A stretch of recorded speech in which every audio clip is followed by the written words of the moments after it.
The lunch rush at Granger's diner was in full swing. Forks clinked against plates, conversations overlapped, and the scent of sizzling bacon hung heavy in the air. But something felt different off.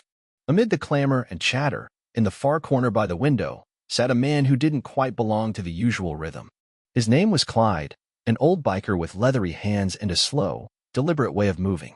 He was quietly eating his grilled cheese sandwich, oblivious to the three teenagers who had started to circle like sharks. First came a chuckle, low and cruel. Then one of them, a lanky boy with a backward cap, snatched Clyde's drink right off the table. A hush followed. No one moved. No one intervened. Except for one person. Across the room, standing with a coffee pot in one hand and a clenched jaw, was Audrey. She had worked at Granger's for over a year, long enough to memorize every regular's order, story, and habit. Clyde was one of those regulars. He came in every Tuesday and Friday, sat in the same booth, ordered the same sandwich, and always left a generous tip no matter how little he ate. His jacket was worn, his jeans faded, but his presence was one of quiet resilience. Now, he was the target of cruel, bored kids. "Hey," Audrey called out, her voice sharp enough to cut through the hum of lunchtime conversation. The trio froze. "Leave him alone." "Now." The boy in the cap scoffed. "Relax, lady. We're just having fun." "This isn't fun," she snapped. "You're harassing a customer. If you don't walk out right now, I'll make sure you don't come back." A girl with vivid blue hair and a phone raised like a weapon laughed. "Oh, what are you going to do? Call the cops?" "I could," Audrey said, stepping forward, her voice steady. "Or I could call your parents. Or my manager. Or I could post this video you're taking all over town." The girl faltered, lowering her phone slightly. The boy rolled his eyes and backed off. "Whatever. This place is lame anyway." As they turned to leave, the boy grabbed Clyde's glass of cola and dumped it onto his lap. Cold liquid soaked into his jeans. The trio burst into laughter before exiting, leaving a hush of stunned silence behind them. Clyde sighed and reached for a napkin. Audrey, already moving, returned with a clean towel from the counter. "I'm really sorry," she said, crouching beside him. "It's not your fault, kid," he replied, his voice gruff but kind. "Some people just weren't raised right. They shouldn't have treated you that way," she said. Clyde gave a tired smile. "I've seen worse. But you've got guts. Most people wouldn't have stepped in." Before Audrey could reply, a voice called from behind the counter. "Audrey, my office." Now, her heart dropped. Mr. Langford, the diner's manager, stood with his arms crossed, expression unreadable. Audrey gave Clyde an apologetic glance and followed. Inside the cramped office, Langford shut the door behind them. "What were you thinking?" he asked coldly. "I was protecting a customer." "No, you were threatening customers," he snapped.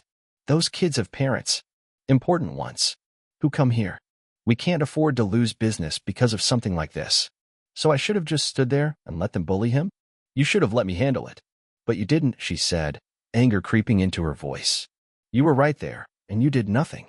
Langford's eyes narrowed. "Enough. Hand over your apron. You're done here." Her breath caught. "You're firing me?" He nodded. Audrey stared in disbelief. She'd worked double shifts, stayed late, covered for others. And this was how it ended? Without another word, she pulled off her apron and placed it on his desk. Her hand shook as she walked back out. Clyde was still in his booth, watching her with worried eyes. "What happened?" he asked. "I just got fired," she said, her voice strained but calm. His jaw tightened. "That's not right." "I'll figure something out," Audrey said. "I always do." She stepped out into the cold air, her breath visible against the gray sky. Fired for doing the right thing. She sat in her car, gripping the steering wheel, blinking away the sting in her eyes. Her phone buzzed. A message from her best friend, Rena. "Rena, wanna hang later?" Audrey got fired. Not in the mood. Seconds later, her phone buzzed again. "Rena, what?" "I'm coming over." Audrey sighed. She loved Rena's loyalty, but at that moment, she needed time to think. A knock on the window startled her. "Clyde." She rolled it down. "You okay?" he asked. "Not really," she admitted. "I didn't mean to get you in trouble," he said. "But thank you." Audrey shrugged.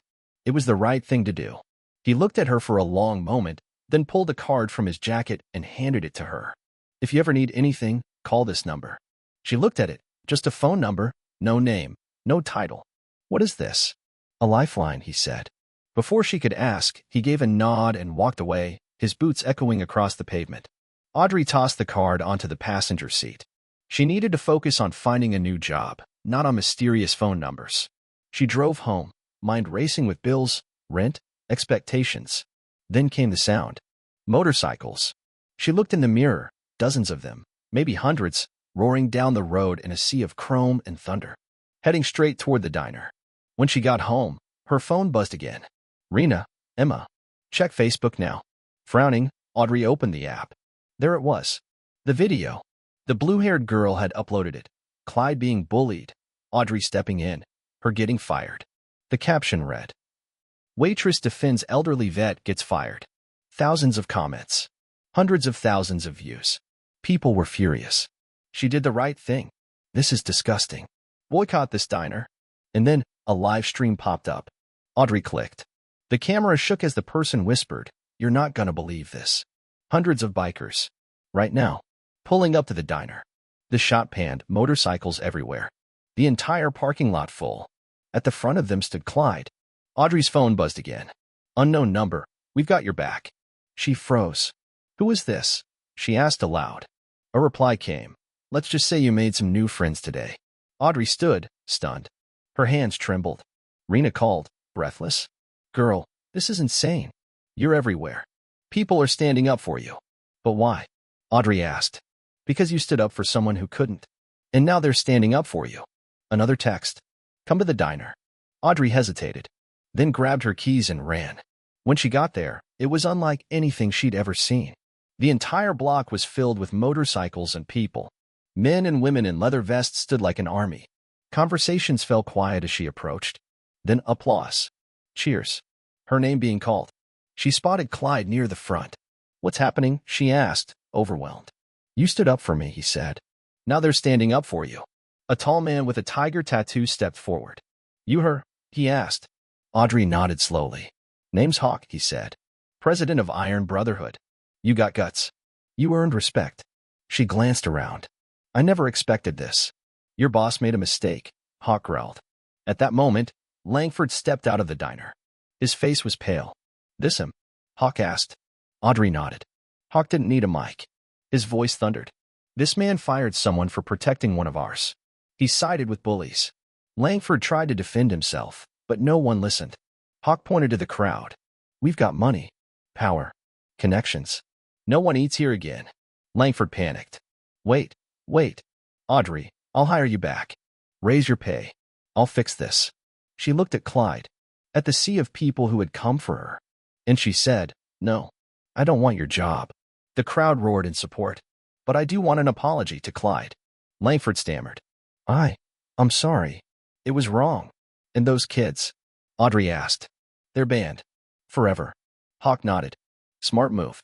Audrey turned to Clyde. "Ready to go?" "Let's ride," he smiled. As they walked away, the crowd erupted again. Audrey had never felt such power, not from authority or money, but from respect, from doing the right thing. Rena came sprinting up, phone in hand. "You're famous. Twitter, TikTok, everything. Celebs are posting about you. And look." She showed Audrey dozens of job offers. Coffee shops, restaurants, even security firms. Then came a message. "Unknown number, call me.